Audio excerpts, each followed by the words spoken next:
O grande julgamento. John Wesley. Mas tu, por que julgas teu irmão?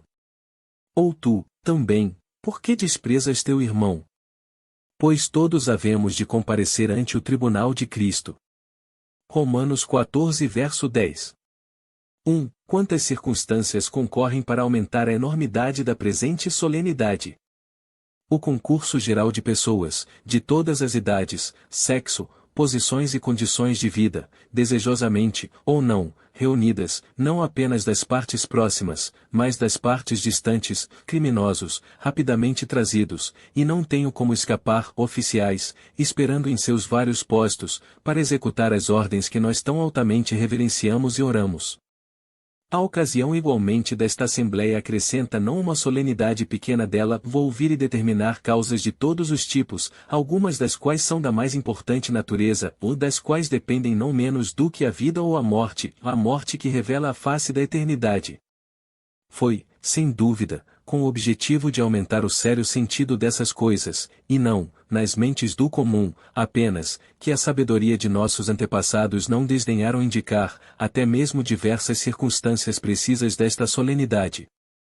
Porque esses também, pelos meios do olho e ouvido, podem mais profundamente afetar o coração, quando observada, nesta luz, trombetas, aduelas, vestuário, não são mais superficiais ou insignificantes, mas subservientes, neste tipo e grau para as mais valiosas finalidades da sociedade. 2. Mas, por mais terrível que esta solenidade seja, uma muito mais terrível está à mão. Uma vez que, em pouco tempo, deveremos todos estar diante da cadeira de julgamento de Cristo. Porque, assim como eu vivo, diz o Senhor, todo joelho se dobrará a mim, e toda língua deverá confessar a Deus. E naquele dia, cada um dará um relato de si mesmo a Deus. 3. Tivessem todos os homens profunda consciência disto, quão efetivamente isto garantiria os interesses da sociedade? Porque qual motivo pode ser concebido, para a prática da genuína moralidade? Para uma busca firme e virtude sólida. Um caminhar uniforme na justiça, misericórdia e verdade? O que poderia fortalecer nossas mãos, em tudo que seja bom, e nos deter de tudo que seja mal, como uma forte convicção disto, o juiz está à porta, ou e nós brevemente estaremos diante dele. 4. Não pode, portanto, ser impróprio, ou inadequado para o objetivo da presente Assembleia considerar. E as principais circunstâncias que precederão nosso situarmo-nos diante da cadeira de julgamento de Cristo.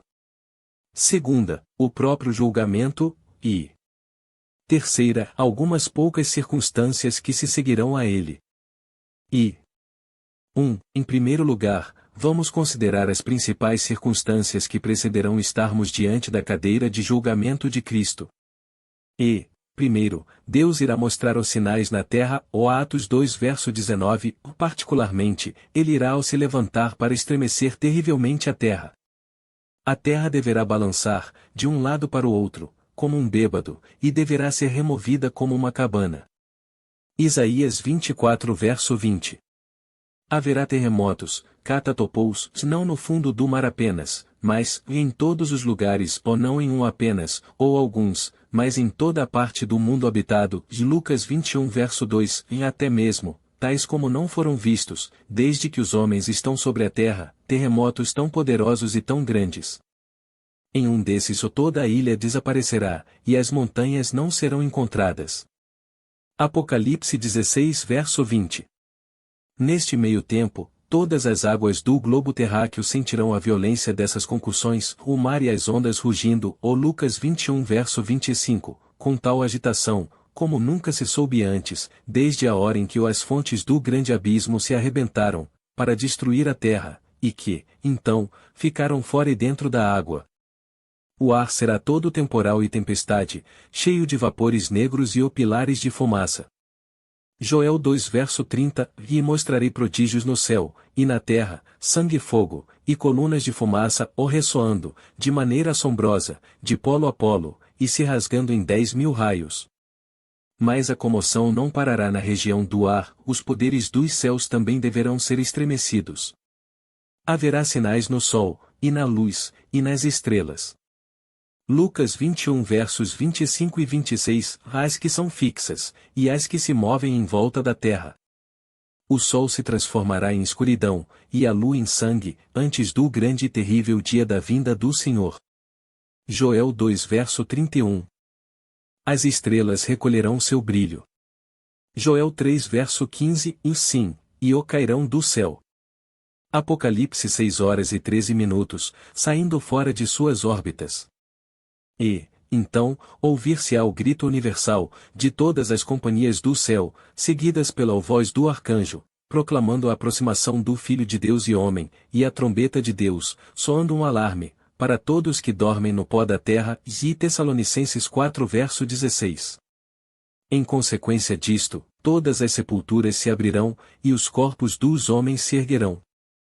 O mar também desistirá do morto que está nele, Apocalipse 20 verso 13, e cada um deverá ressuscitar com o seu próprio corpo ou sua própria essência, embora tão mudado em suas propriedades, como nós não podemos agora conceber.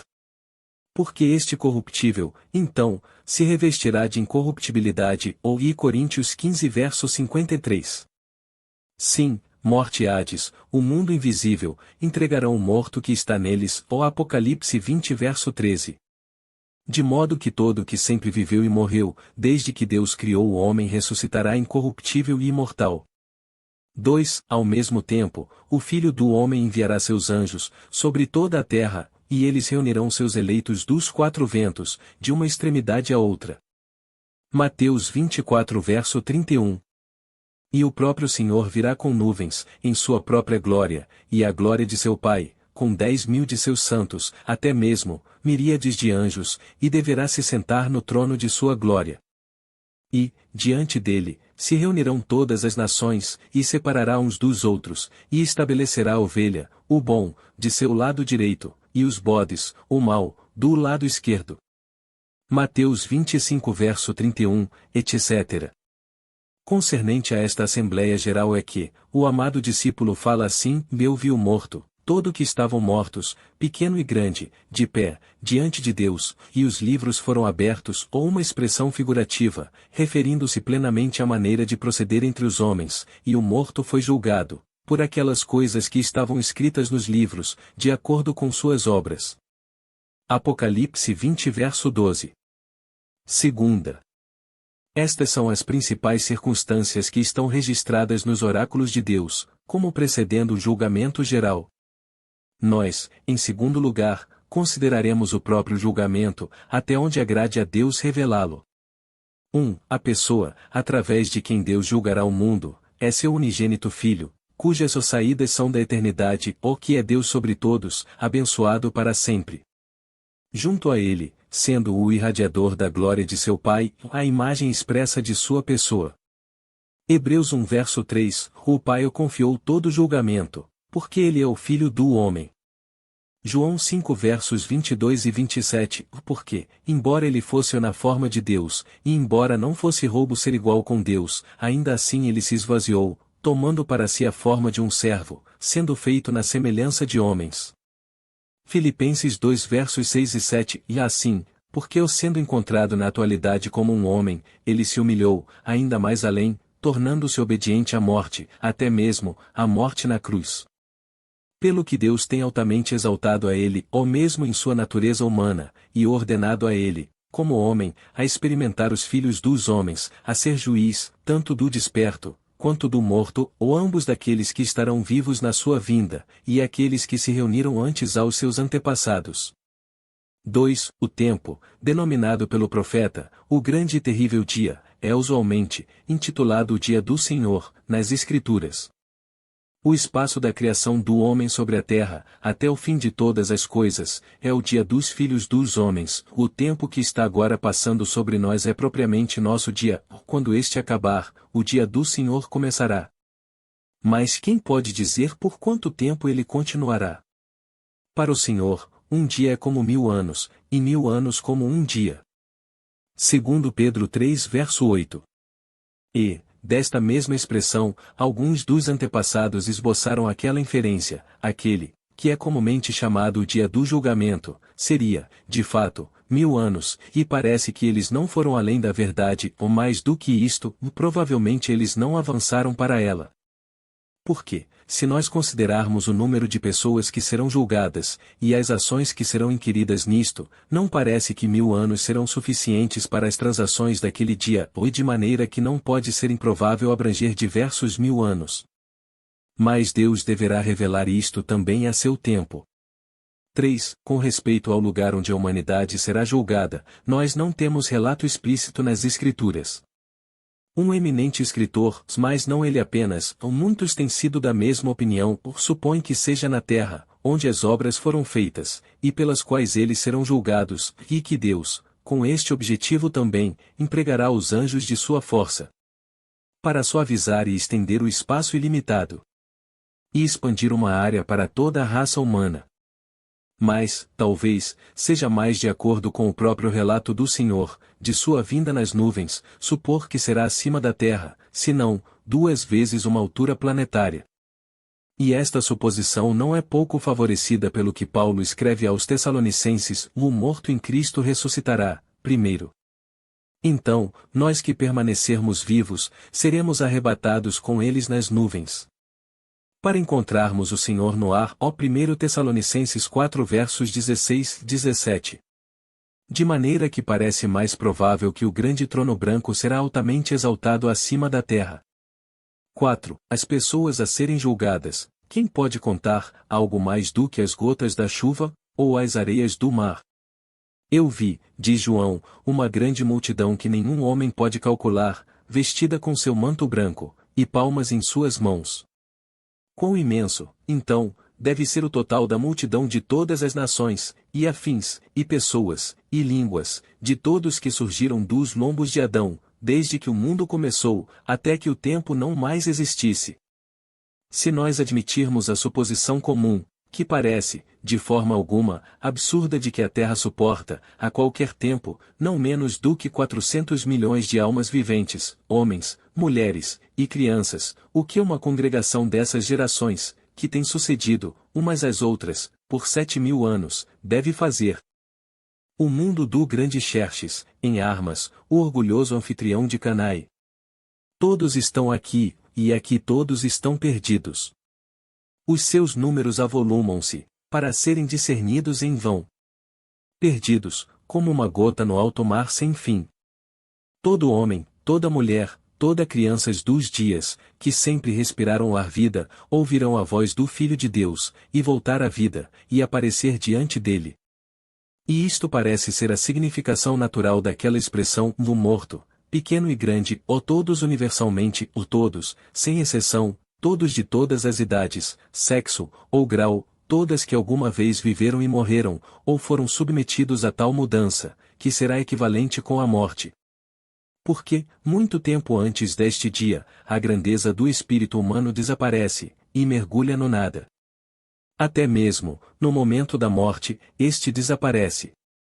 Quem é rico ou grande dentro da sepultura? 5. E todo homem deverá dar um relato de suas próprias obras, ou sim, um relato verdadeiro e completo de tudo que ele sempre fez, enquanto no corpo, se foi bom ou mal. Oh, que cena será, então, descortinada, às vistas de anjos e homens! Enquanto não o mitológico Radamantu, um dos 3 juízes do Hades, juntamente com Minos, Acacus, mais o Senhor Deus Altíssimo, que conhece todas as coisas no céu e terra. Sobre estes reinos lúgubres o inflexível Radamantus reina. Detecta cada vilão astuto, e o constrange a reconhecer os crimes, por muito tempo encobertos aos olhos humanos. Em vão. Agora tudo se apresenta na odiada luz. Não somente todas as ações de todos os filhos dos homens serão, então, trazidas à vista, mas todas as suas palavras, uma vez que toda palavra vã que os homens falarem, eles darão conta delas no dia do juízo. Mateus 12 versos 36 e 37, de maneira que pelas tuas palavras, assim como obras, tu serás justificado, e pelas tuas palavras, tu serás condenado. Deus, então, não trará à luz toda a circunstância também que acompanhou cada palavra ou ação, e se não reformou a natureza, ainda assim, diminuiu ou aumentou a bondade ou maldade deles? E quão fácil é isto para aquele que está ao redor de nossa cama, ou ao redor de nosso caminho, e espia todos os nossos caminhos. Nós sabemos que a escuridão não é trevas para ele, mas a noite brilha como o dia. 6. Sim, ele trará ao conhecimento, não apenas as obras ocultas da escuridão, mas os próprios pensamentos e intenções do coração. E qual a surpresa! Já que ele sonda os desígnios, e entende todos os nossos pensamentos. Todas as coisas são descobertas e reveladas aos olhos daquele, com quem lidamos. Inferno e destruição estão diante dele, sem uma capa. Quanto mais os corações dos filhos dos homens. 7. E neste dia, revelar-se-á toda a obra interior de toda a alma humana, todo apetite, paixão, inclinação, afeição, com as várias combinações deles, com todo o temperamento e disposição que constituem todo o complexo caráter de cada indivíduo. Assim, será claro e infalivelmente visto, quem era reto, e quem não era, e em que grau toda ação, ou pessoa, ou caráter estava tanto com respeito ao bem, quanto com respeito ao mal. 8. Então, o rei dirá a eles, do seu lado direito, venham, vocês, abençoados de meu Pai. Porque eu estava faminto, e me deram alimento, sedento, e me deram de beber, estranho, e me acolheram, nu, e me vestiram. De igual maneira, todo o bem que fizeram sobre a terra será citado diante de homens e anjos, o que quer que tenham feito, tanto em palavra quanto em ação, no nome, ou por causa do nome do Senhor Jesus. Todos os seus bons desejos, intenções, pensamentos, todas as suas santas disposições, tudo será lembrado, e parecerá que, embora eles fossem desconhecidos ou esquecidos em meio aos homens, ainda assim, Deus os anotou no livro dele. Todos os seus sofrimentos, igualmente, por causa do nome de Jesus, e do testemunho de uma boa consciência serão mostrados pelo juiz reto, para o louvor deles, sua honra diante de santos e anjos, e o aumento desta peso de glória, muito mais excedente e eterno. 9. Mas seus maus feitos também, uma vez que consideramos que não existe um homem sobre a terra, que em toda a sua vida, nunca pecou, esses também serão lembrados, naquele dia, e mencionados na grande congregação? Muitos creem que eles não serão, e perguntam, isto não implicaria que seus sofrimentos não estariam no fim, até mesmo, quando a vida terminou. Uma vez que eles ainda teriam tristeza, e vergonha, e embaraço para suportar. Eles perguntam além, como isto pode ser reconciliado com a declaração de Deus, através do profeta, se o pecaminoso, se voltar dos pecados que cometeu, e mantiver meus estatutos, e fizer o que é lícito e correto, todas as transgressões que ele cometeu, não mais serão mencionadas junto a ele. Ezequiel 18 versos 21-22. Como isto é consistente com a promessa que Deus fez a todos que aceitaram a aliança do Evangelho, eu perdoarei suas iniquidades, e se seus pecados não mais me lembrarei. Jeremias 31:2-34. Ou, como o apóstolo expressa, serei misericordioso para com sua falta de retidão, e de seus pecados e iniquidades eu não mais me lembrarei. Hebreus 8 verso 12. 10. Pode ser respondido, isto é aparentemente e absolutamente necessário, para a completa ostentação da glória de Deus, para a clara e perfeita manifestação de sua sabedoria, justiça, poder e misericórdia, para com os herdeiros da salvação, para que todas as circunstâncias de suas vidas possam ser evidentes, juntamente com todos os seus temperamentos, e todos os desejos, pensamentos e intenções de seus corações, e do contrário, como se tornaria aparente, da profundidade do pecado e miséria, que a graça de Deus os livrou. E, de fato, se toda a vida dos filhos dos homens não forem manifestadamente revelada, toda a contextura maravilhosa da providência divina não poderia ser manifestada, ou nem seríamos capazes, em milhares de instâncias, de o justificar os caminhos de Deus ao homem. A menos que as palavras de Nosso Senhor fossem cumpridas em seu sentido mais extremo, sem qualquer restrição ou limitação, não existe coisa alguma oculta que não possa ser revelada, ou desconhecida que não possa ser conhecida. Mateus 10 verso 26. E a abundância das dispensações de Deus, sob o sol, ainda pareceria sem razão de ser. E, Então, apenas quando Deus trouxe à luz todas as coisas da escuridão, foi possível ver que sábio e bom foram todos os seus caminhos, quaisquer que fossem os autores nela, que ele viu, através da grossa nuvem, e governou todas as coisas, através do sábio conselho de sua própria vontade, que nada foi deixado para a sorte ou capricho de homens, mas Deus dispôs tudo forte e docemente, forjou tudo dentro de uma corrente de justiça, misericórdia e verdade. 11. E no descobrimento das perfeições divinas, o reto regozijar-se-á com alegria inexprimível, ou longe de sentir alguma tristeza ou vergonha dolorosa, por alguma dessas transgressões passadas que desde então, se desfizeram como uma nuvem, lavadas pelo sangue do Cordeiro. Será abundantemente suficiente que todas as transgressões que eles cometeram não devam ser, uma vez mais mencionadas, em prejuízo deles, que seus pecados, e transgressões, e iniquidades não devam mais ser lembrados, para a condenação deles. Este é o significado claro da promessa, e isto, todos os filhos de Deus deverão se certificar como verdade, para o conforto eterno deles. 12. Depois dos justos serem julgados, o rei se voltará para aqueles à sua esquerda, e eles também deverão ser julgados, cada homem, de acordo com suas obras.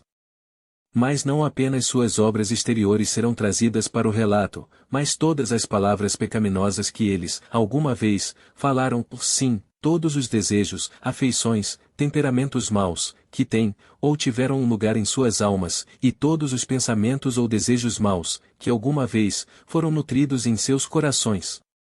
A alegre sentença da absolvição será, então, pronunciada junto àqueles, à sua direita, e a terrível sentença da condenação, sobre aqueles à esquerda, ambos devendo permanecer fixos e imóveis, como o trono de Deus. Terceira. Nós podemos, em terceiro lugar, considerar algumas das circunstâncias que se seguirão ao julgamento geral. E a primeira é a execução da sentença proferida sobre o mal e sobre o bom, e esses deverão seguir para a punição eterna, e o reto para a vida eterna. Deve-se observar, que se trata da mesma palavra que é usada, ambos no primeiro e no último caso. Segue-se que tanto a punição dura para sempre, quanto a recompensa virá também para um fim, e não, nunca, a menos que viesse para um fim, ou sua misericórdia e verdade falhassem. Então, os retos brilharão, como o sol, no reino de seu Pai, e deverão beber daqueles rios de prazer que estão à direita de Deus, sempre mais. Mas aqui toda descrição falha, toda linguagem humana falha. Apenas alguém que alcançou o terceiro céu poderá ter uma justa concepção dele. Mas, até mesmo este é um que não pode expressar o que ele tem visto, dessas coisas não são possíveis do homem proferir. O perverso, nesse meio tempo, deverá seguir para o inferno, mesmo todas as pessoas que se esqueceram de Deus. Elas serão punidas com a destruição eterna, da presença do Senhor, e da glória de seu poder. Elas serão lançadas no fogo com enxofre, originalmente preparado para o demônio e seus anjos, onde corroerão suas línguas, por causa da agonia e dor, ou amaldiçoarão a Deus e olharão para o alto. Lá os cães do inferno, orgulho, malícia, vingança, raiva, horror, desespero, as devorarão continuamente. Lá ou elas não terão descanso, dia e noite, mas a fumaça do tormento delas se elevará para sempre e sempre. Porque o verme delas não morre, e o fogo não é extinto, Marcos 9 verso 48. 2. Então, os céus se contrairão, como um pergaminho, e desaparecerão com um grande barulho, deles fugirão da face daquele que se senta no trono, e não se encontrará lugar para eles. Apocalipse 20h11. A mesma forma da passagem deles é desvendada a nós, pelo apóstolo Pedro, e no dia do Senhor, os céus, em fogo, deverão dissolver-se. Segundo Pedro 3 verso 12. Toda a bonita estrutura será destruída, por aquele elemento feroz, a conexão de todas as partes destruídas, e cada átomo se separar, um do outro. Através do mesmo processo, a terra também, e as obras que nela existem, se queimarão, verso 10. As obras enormes da natureza, as colinas eternas, as montanhas que desafiaram a ira do tempo, e permaneceram imóveis por muitos milhares de anos, irão sucumbir em ruína ígnea. Quanto menos as obras da inteligência, embora do tipo mais durável, os mais extremos esforços da habilidade humana, túmulos, conquistador. Tudo irá morrer, perecer, desaparecer, como um sonho quando alguém acorda. 3. De fato, alguns grandes e bons homens têm imaginado que, da mesma forma que se requer aquele mesmo poder altíssimo para aniquilar as coisas, assim se requer para criar ou falar no vazio, ou fora dele, e então, nenhuma parte dele, nenhum átomo no universo, será totalmente destruída finalmente. Antes, ele supõe que a última operação do fogo, que ainda é possível observarmos, será reduzir para vidro o que, por uma força ainda menor, reduziu-se a cinzas, lá assim, no dia em que Deus ordenou, toda a terra, senão os materiais celestes também, sofrerão esta mudança, depois do que, o fogo terá não mais poder sobre eles. E eles acreditam isto é anunciado por aquela expressão na revelação, feita a João, diante do trono havia um mar de vidro, como cristal, ou Apocalipse 4 verso 6. Nós não podemos agora, nem afirmar, nem negar isto, ou mais nós deveremos saber daqui por diante. 4. Se for inquirido pelos zombadores, os filósofos precisos, como essas coisas podem ser? De onde virá tal imensa quantidade de fogo, de maneira a consumir os céus e todo o globo terrestre? Nós pediríamos licença, em primeiro lugar, lembrando a eles, que esta dificuldade não é peculiar ao sistema cristão. A mesma opinião quase universalmente é obtida em meios aos ateus não devotos. Mas, em segundo lugar, é fácil responder, até mesmo, da nossa leve e superficial familiaridade com as coisas naturais, que existem abundantes depósitos de fogo, prontos, e empilhados, preparados para o dia do Senhor. Quão breve, um cometa autorizado por ele pode viajar, vindo das partes mais distantes do universo. E fosse fixar-se sobre a Terra em seu retorno do Sol, quando ele está algumas milhares de vezes mais quente do que a bala de canhão incandescente, quem não vê qual deveria ser a consequência imediata? Mas, não subindo tão alto como nos céus etéreos, os mesmos raios que o fornecem luz ao mundo, não poderiam, se comandados pelo Senhor da natureza, causar ruína e a mais extrema destruição? Ou, para ir não mais além do que o próprio globo, quem sabe que enormes reservatórios de fogo líquido existem, desde os primórdios, contidos nas entranhas da terra? Etna, Hecla, Vesúvio, e todos os outros vulcões que causam erupções de chamas e carvões de fogo, o que eles são muitas das provas e bocas daquelas fornalhas ígneas, ao mesmo tempo, que as tantas evidências de que Deus tem pronto o recurso para cumprir sua palavra. Sim, onde observamos, não mais do que a superfície da terra, e as coisas que nos cercam, é mais certo, como provam milhares de experimentos, além de toda a possibilidade de negação, que nós mesmos, nossos corpos todos, estão cheios de fogo, assim como tudo à nossa volta. Será que não é fácil tornar este fogo etéreo, visível, até mesmo a olho nu, e produzir, por meio dele, os mesmos efeitos na matéria combustível, que são produzidos pelo fogo culinário? É preciso, então, algo mais do que Deus, para abrir aquela algema secreta, por meio da qual este agente irresistível está agora prestes a descer, e se estende imóvel em cada partícula da matéria? E quão logo ele não rasgaria a moldura universal em pedaços, e envolveria tudo em uma ruína comum. 5. Existe uma circunstância a mais que seguirá o julgamento, e que merece nossa séria consideração, e nós esperamos, diz o apóstolo, de acordo com sua promessa, por novos céus e nova terra, em que habitará o reto, ou segundo Pedro 3:13. A promessa se coloca na profecia de Isaías, observe, eu crio novos céus e nova terra, e a anterior não deverá ser mais lembrada, ou Isaías 65:17, tão grande deverá ser a glória da mais recente. Isto, João observou nas visões de Deus.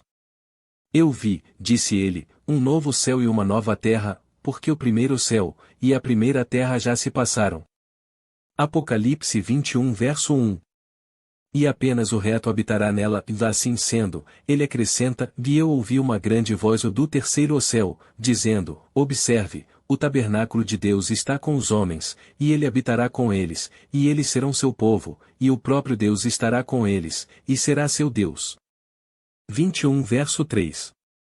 Inevitavelmente, todos serão felizes, e Deus enxugará todas as lágrimas, e não haverá mais morte, nem tristeza, nem pranto, nem haverá mais dor alguma. 21 verso 4. Não haverá mais maldição, mas eles verão sua face. 21 versos 3, 4, e terão acesso mais próximo a ele, e de lá, a mais sublime imagem dele. Esta é a mais forte expressão na linguagem das Escrituras, a denotar a mais perfeita felicidade. E seu nome estará em suas frontes, ou eles, declaradamente, se reconhecerão como propriedade de Deus, e a gloriosa natureza dele mais visivelmente brilhará neles. E não haverá noite lá, e não necessitarão de velas, nem luz do sol, porque o Senhor dará luz a eles, e eles reinarão para sempre e sempre. Quarta. Resta apenas aplicar as considerações precedentes a todos que estão aqui diante de Deus. E nós não somos diretamente conduzidos a assim fazer, através da presente solenidade que tão naturalmente nos aponta para aquele dia, quando o Senhor julgará o mundo na retidão. Isto, portanto, por nos fazer lembrar daquela mais terrível ocasião, pode nos fornecer muitas lições de instrução. Em algumas poucas dessas, me é permitido tocar. Possa Deus escrevê-las em todos os nossos corações. 1. Em primeiro lugar, quão bonita é a determinação daqueles que são enviados pela sábia e graciosa providência de Deus, no executar justiça sobre a terra, no defender o injuriado, e punir o malfeitor. Eles não são os ministros de Deus para nos fazer bem, os grandes alicerces da tranquilidade pública, os padrões de inocência e virtude, a grande segurança de todas as nossas bênçãos temporais? E cada um desses não representa, não apenas um príncipe mundano, mas o juiz da terra. Ele, cujo nome está escrito em sua coxa, Rei dos Reis, e Senhor dos Senhores. Ó, que todos esses filhos, do lado direito do Altíssimo, possam ser tão santos, como ele é santo. Sábio com a sabedoria que se senta ao seu trono, como ele, que é a sabedoria eterna do Pai. Que não olha as pessoas, como se fossem nada, ou mais retribui a cada homem, de acordo com suas obras, como ele, justo em flexibilidade e inexorabilidade, embora cheio de compaixão e misericórdia eterna. Assim, eles serão terríveis, de fato, para aqueles que fazem o mal, como não carregando a espada em vão. Assim, as leis de nossa terra terão uso pleno e honra devida, e o trono de nosso rei será ainda estabelecido na retidão. 2. Vocês homens verdadeiramente honrados, aos quais Deus e o Rei têm comissionado, em um grau menor, para administrarem justiça, ou vocês não podem ser comparados àqueles espíritos ministrantes que atenderão ao juiz vindo nas nuvens? Que vocês possam, como eles, amar a Deus e ao homem. Que vocês possam amar a retidão, e odiar a iniquidade. Que vocês todos, ministros, em suas diversas esferas, tal honra Deus deu também a vocês, como a eles que serão seus herdeiros da salvação, e para a glória de seu grande soberano, possam continuar os fundadores da paz, a bênção e ornamentos de nossa região, os protetores de uma terra culpada, os anjos guardiões de todos que estão em redor de vocês. 3. Você, cujo ofício é executar o que lhe é confiado em responsabilidade, por aquele diante de quem você está, quão proximamente vocês estão preocupados em assemelhar-se àqueles que estão diante da face do Filho do Homem, ou àqueles servos dele que fazem de acordo com seu prazer, e ouvem atentamente a voz de suas palavras. Não importa vocês grandemente serem tão corruptos quanto eles? Mostrarem-se à altura dos servos de Deus? Fazer justiça e misericórdia amorosa? Fazer tudo o que você gostaria que eles fizessem a você? Assim, aquele grande juiz, sob cujos olhos você se situa continuamente, diz a você também, bem feito, bons e fiéis servos, regozijem-se de seu Senhor.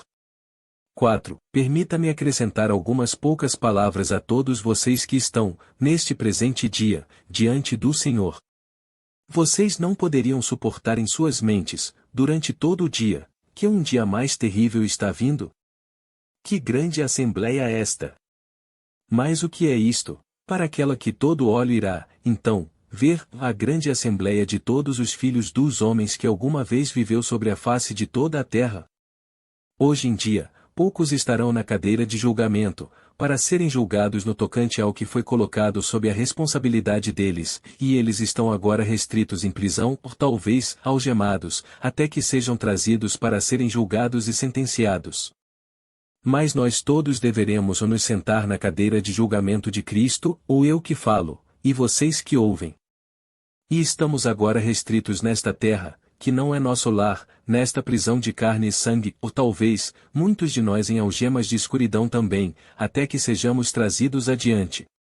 Aqui, um homem é questionado, concernente a um ou dois fatos, que se supõe, ele tenha cometido, ou lá nós deveremos prestar contas de todas as nossas obras, do berço à sepultura, e de todas as nossas palavras, e de todos os nossos desejos e temperamento, todos os pensamentos e intentos de nossos corações, e de todo o uso que fizemos de nossos vários talentos, quer de mente, corpo, ou fortuna, até que Deus nos disse, dá um relato de tua mordomia, porque tu não serás mordomo por muito tempo mais. Nesta corte, é possível que alguns que sejam culpados possam escapar por necessidade de evidência, mas não haverá falta de evidência naquela corte. Todos os homens, com os quais vocês têm o mais secreto intercurso, que foram privados de todos os seus desígnios e ações, estão prontos diante de sua face. Assim, estão todos os espíritos da escuridão, que inspiraram os maus desígnios e os assistiram na execução deles. Também estão todos os anjos de Deus, aqueles olhos do Senhor, que seguiram de um lado para outro sobre toda a terra, que vigiaram suas almas, e trabalharam para seu bem, tanto quanto vocês lhes permitiram. Assim está sua própria consciência, ou milhares de testemunhas em uma, ou agora não mais capaz de ser tanto cega quanto silenciada, mas constrangida a saber e a falar a verdade nua, no tocante a todos os seus pensamentos, e palavras e ações. E a consciência é como milhares de testemunhas? Sim, mas Deus é como milhares de consciências. Oh, quem poderá situar-se diante da face do grande Deus, até mesmo, de nosso Salvador Jesus Cristo? Veja! Veja! Ele vem. Ele faz das nuvens suas carruagens. Ele cavalga junto às asas do vento. Um fogo devorador vem antes dele, e depois dele, uma chama flamejante. Veja! Ele se senta em seu trono, vestido com luz como um ornamento, enfeitado com majestade e honra. Observe, seus olhos são como a chama do fogo, sua voz como o som de muitas águas. Como você escapará? Você pedirá às montanhas para caírem sobre você, as rochas para o cobrir? Ai de mim, as próprias montanhas, as rochas, a terra, os céus estão prontos para fugirem. Você pode impedir a sentença? Por meio do quê? Com todos os materiais da sua casa, com milhares de ouro e prata. Pobre cego! Tu vieste nu do ventre de tua mãe, e mais nu para a eternidade. Ouve o Senhor, o juiz. Vem, abençoado de meu Pai, herdeiro do reino, preparado para ti, desde a fundação do mundo. Som jubiloso. Quão amplamente diferente daquela voz que ecoa, através da expansão do céu, parta você, praguejador, para o fogo eterno, preparado para o diabo e seus anjos. E quem é aquele que poderá impedir ou retardar a completa execução de uma sentença ou outra? Esperança vã. Veja que o inferno se moveu abaixo para receber aqueles que estão prontos para a destruição. E as portas eternas se abrem, para que os herdeiros da glória possam entrar. 5. Que tipo de pessoas, então, devemos ser, em todo modo de vida e devoção santa? Nós sabemos que não poderá ser muito tempo antes que o Senhor desça com a voz do arcanjo e a trombeta de Deus, quando cada um de nós deverá aparecer diante dele, e dar um relato de suas próprias obras. Pelo que, amados, vendo que vocês procuram por essas coisas, ou vendo que vocês sabem que ele virá e não tardará, sejam diligentes, para que vocês possam ser encontrados por ele, em paz, sem marca ou culpa. Por que vocês não deveriam? Porque algum de vocês deva ser encontrado, do lado esquerdo, no aparecimento dele. Ele não vai querer que alguém pereça, mas que todos possam vir para o arrependimento, ou através do arrependimento, para a fé no Senhor que sangra, ou através da fé, para o amor puro, para a completa imagem de Deus, renovada no coração, e produzindo toda a santidade de vida. Vocês podem duvidar disto, quando vocês se lembram que o juiz de todos é igualmente o Salvador de todos. Ele não os comprou com seu próprio sangue, para que vocês não pudessem perecer, mas tivessem a vida eterna. Ó, façam prova de sua misericórdia, preferivelmente, do que de sua justiça, e de seu amor, preferivelmente, do que do estrondo de seu poder. Ele não está longe de cada um de nós, e ele está vindo agora, não para condenar, mas, para salvar o mundo, ele se coloca no meio. Pecadores, agora, até mesmo agora, ele não bate à porta de seus corações? Ó, que vocês possam saber, pelo menos neste dia, as coisas que pertencem à sua paz. Ó, que vocês possam agora dar a si mesmos a ele que deu de si mesmo por vocês, em fé humilde, em amor santo, ativo, paciente. Assim vocês se regozijarão com excedente alegria no dia dele, quando ele vier nas nuvens do céu. Introdução de Sugden. Este sermão foi acrescido, na edição de 1771, parcialmente, por conta da ocasião sem paralelo de sua entrega, parcialmente, porque não havia sermão, no original 44, sobre este assunto. Wesley fala sobre ele em seu diário, em 1º de setembro de 1778, eu não posso escrever um sermão melhor sobre o grande julgamento, do que eu fiz há 20 anos atrás. Era costumeiro para os juízes de tribunal atenderem um serviço na paróquia da cidade, em que eles tivessem assento, em todo o esplendor de seu escarlate arminho, com seus trombeteiros, lanceiros, e outros oficiais da corte em atendimento, e era uma das obrigações do alto xerife do condado realizar preparativos para a pregação do sermão. O Sr. William Cole, que era alto xerife de Bedfordshire, naquele tempo, era amigo de Wesley, e foi seu anfitrião em novembro de 1759. Ele viveu em Sundon, uma vila um pouco a leste da estrada principal de Luton para Bedford, cerca de 5 milhas norte de Luton. Provavelmente, ele fez os preparativos para o sermão do julgamento, quando Wesley estava em Bedford, em novembro de 1757, e na segunda-feira, 27 de fevereiro, Wesley registra, tendo um sermão escrito em preparação para os julgamentos, em Bedford, eu me retirei por alguns poucos dias para Lewisham, ou sem dúvida, para a casa do Sr. Ebenezer Blackwell. Ele deixou Londres, na segunda-feira, dia 6 de março, às 7 da manhã, e alcançou a casa do Sr. Cole, em Sundon, pelas 3 horas da tarde. Na quinta-feira, ele cavalgou para Bedford, esperando pregar neste dia, ou mais, por alguma razão, provavelmente, porque os casos no julgamento prévio tomaram mais tempo do que foi antecipado, o serviço foi adiado para o dia seguinte. O serviço aconteceu na manhã, na igreja de St. Paul, um dos principais ornamentos arquitetônicos da cidade. Ela se situa no lado norte do rio Ouse, e tem uma fina torre e um pináculo octogonal. A velha pedra do púlpito, da qual Wesley pregou, ainda está preservada na nave sul, e uma fotografia dela e da igreja pode ser vista na edição padrão do Diário, volume 4. p. 403. O diário recorda, e a congregação de St. Paul era muito grande e muito atenciosa. O juiz, imediatamente depois do sermão, enviou-me um convite para jantar com ele, mas não tendo tempo, eu fui obrigado a enviar minhas desculpas, e partir entre 1 e 2 horas. Ele tinha que alcançar Epworth, para o domingo, e chegou a Silton, cerca de 30 milhas, por volta das 7 horas. Na manhã seguinte, ele começou, entre 4 e 5 horas, e através da geada e inundação percorreu as 90 milhas para Epworth, por volta das 10 daquela noite. Ele diz, eu estava pouco mais cansado, do que quando eu me levantei na manhã. Um homem baixo, magro, e resistente ele era. O juiz nesta ocasião foi Sir Edward Clive, que tinha sido feito juiz das contestações comuns, e cavaleiro em 1753. Ele era exatamente um ano mais jovem do que John Wesley, e morreu em 1771. Uma caricatura dele pode ser encontrada na ilustração de Hogarth, o juiz, publicada neste mesmo ano, 1758. Ele está sentado entre o ministro do Supremo Tribunal Willis e o senhor juiz Bathurst, que caiu no sono.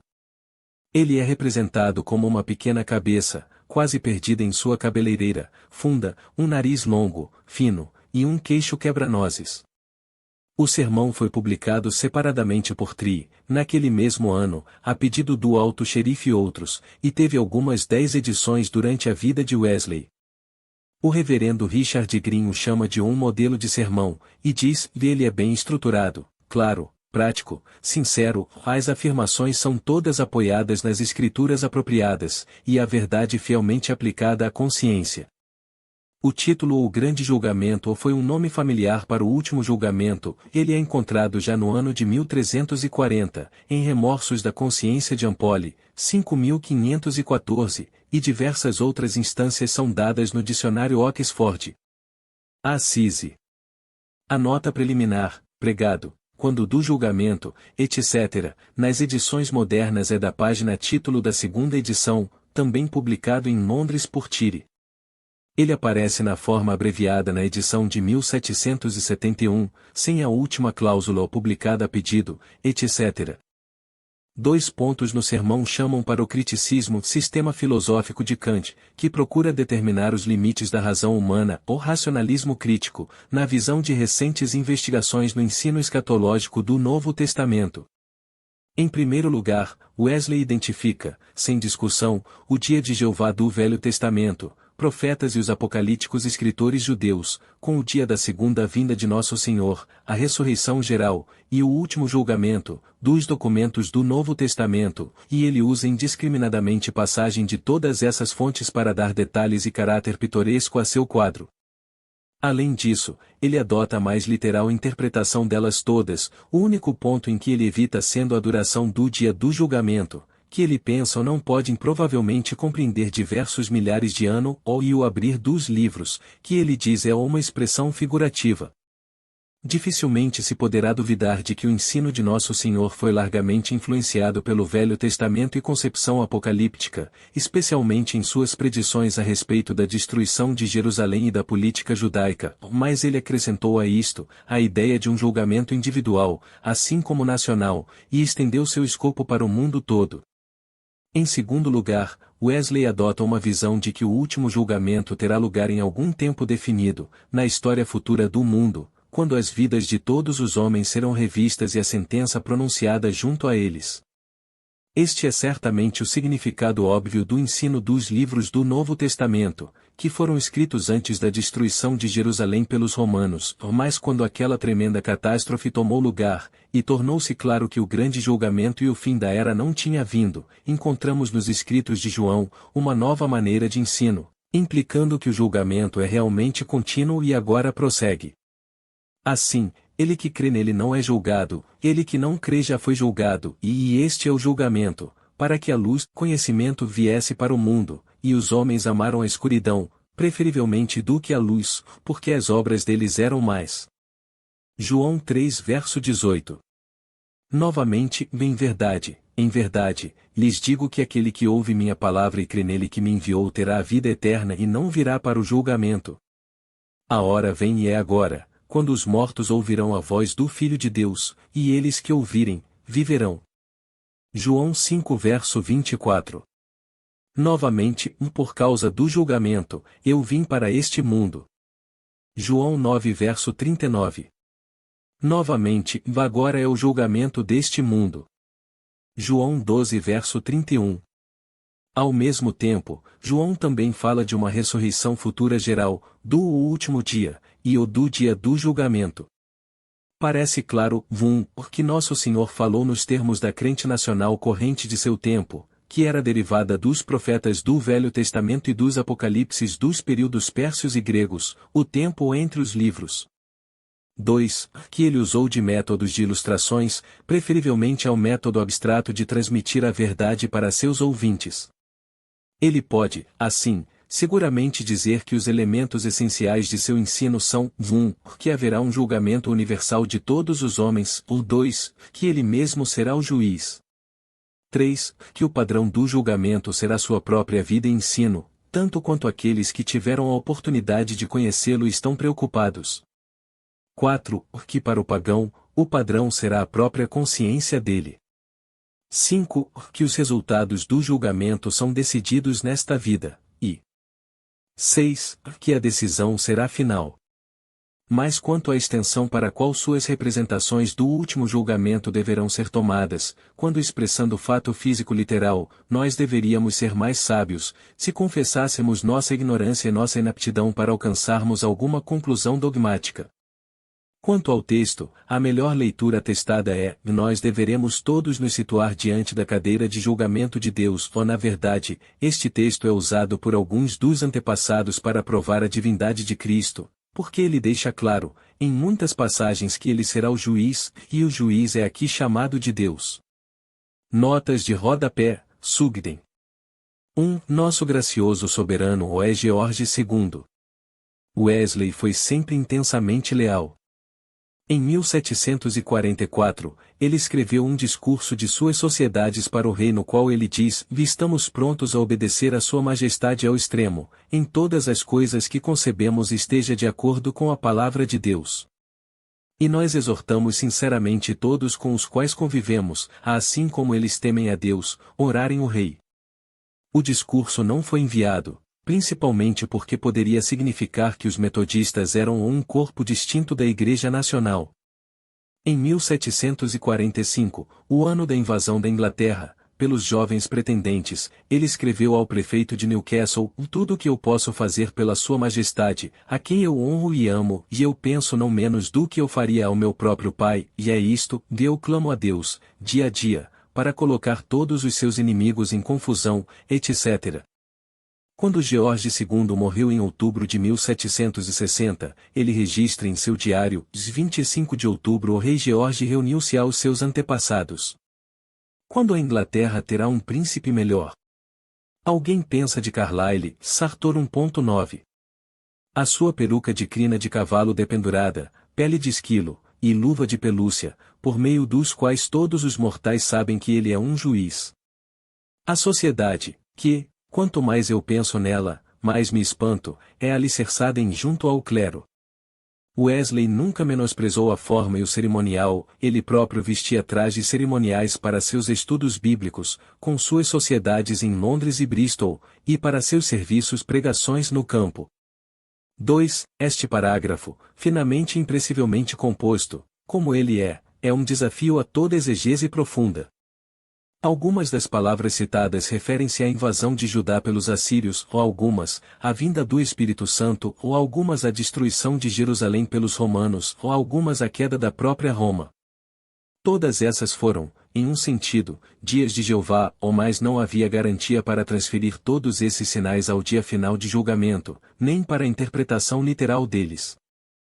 Esta justa observação sobre a diferença entre o presente e a ressurreição dos corpos é desenvolvida, em detalhes, no Sermão 138, sobre afligir o Espírito Santo, originalmente escrito por Benjamin Calame, e revisado e resumido por Wesley em 1732.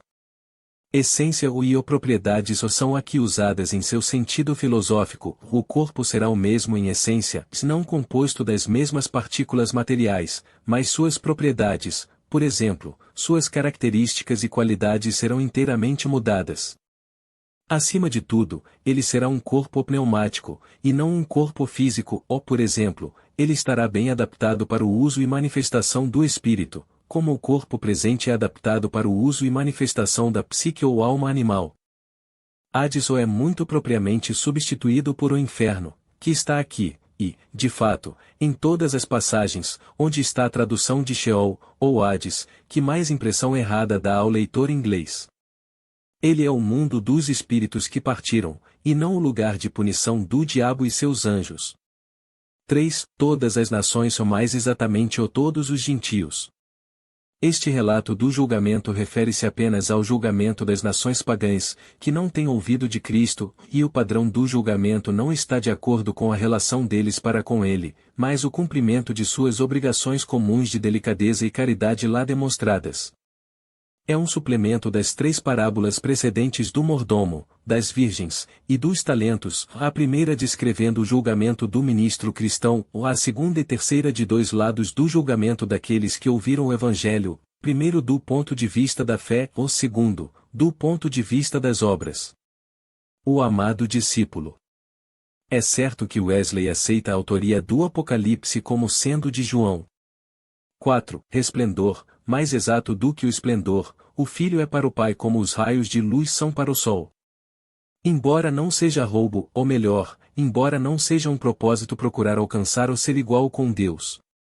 Ele colocou de lado por um tempo sua igualdade com o Pai, que lhe foi, no entanto, restaurada, quando Deus deu a ele o nome que está acima de todo nome. 5. Paul cita de Joseph Med, Code Jean de Chit in Judici, non intelligible de dai brevi, sivi paucarum orarum, or sede dispatiu maio anorum quibus da isila durabi, ou isto é, o dia do julgamento não é entendido como um dia curto de 20 e poucas horas, mas como um espaço de milhares de anos, durante o que este dia durará. 6. O escritor eminente é Edward Young, o autor de Pensamentos Noturnos.